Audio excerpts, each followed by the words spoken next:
Hi, இன்றைக்கி என்ன பார்ப்போம்னா ZWல வந்து எப்படி வந்து டி மிரர் யூஸ் பண்ணுறதா பார்க்குறோம். இப்போது இங்கே என்ன பண்ணுங்கள், டி மிரர் கிளிக் பண்ணிங்க. டி மிரர் கிளிக் பண்ணிட்டு எந்த ஃபேஸ் வேணுமோ அந்த ஃபேஸை கிளிக் பண்ணிங்க. இப்போது எந்த பிளேனுக்காக மிரர் பண்ணோம் அப்படின்ட்டு கிளிக் பண்ணுங்கள். கிளிக் பண்ணிட்டு இங்கே ஓகே கொடுங்க. ஓகே கொடுத்தீங்கன்னா இப்போது இந்த இடத்துல வந்து மிரர் ஆகிடும். இப்போது இதேமாரி வந்து நான் பண்ணுறோம் டி காப்பி வந்து எப்படி பண்ணுறது பார்க்க போகிறோம். அதுக்கடுத்து வந்து பேட்டர்ன் எப்படி யூஸ் பண்ணுறது பார்க்க போகிறோம். இப்போது டி காப்பி வந்து என்ன பண்ணலாம், இந்த ஃபேஸ் வந்து எனக்கு மூவ் ஆகணும்.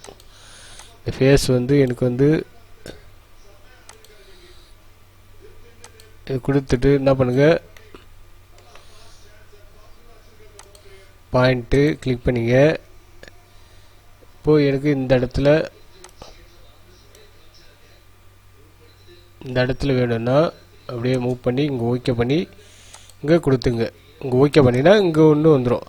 இதேமாரி வந்து நம்ம D edit, D mirror, D pattern, D fillet எல்லாமே பண்ணிக்கலாம். ஓகே ஃப்ரெண்ட்ஸ், இந்த வீடியோ பிடிச்சா கமெண்ட் பண்ணுங்கள், லைக் பண்ணுங்கள் மற்றும் ஷேர் பண்ணி தேங்க்ஸ் ஃபார் வாட்சிங்.